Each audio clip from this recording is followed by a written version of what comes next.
Vamsi TV. Kantara చిత్రానికి గాను ఇటీవల జాతీయ ఉత్తమ నటుడు పురస్కారానికి ఎంపికయ్యారు కన్నడ అగ్ర హీరో రిషబ్ శెట్టి.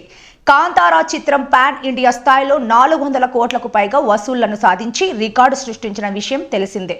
ప్రస్తుతం కాంతారా సినిమా ప్రీక్వెల్ సన్నాహాల్లో ఉన్నారు రిషబ్ శెట్టి. కాంతారా మొదటి భాగం ముందు జరిగిన కథతో ఈ ప్రీక్వెల్ తెరకెక్కనుంది. భారీ హంగులతో ఈ చిత్రాన్ని ప్లాన్ చేస్తున్నాడు రిషబ్.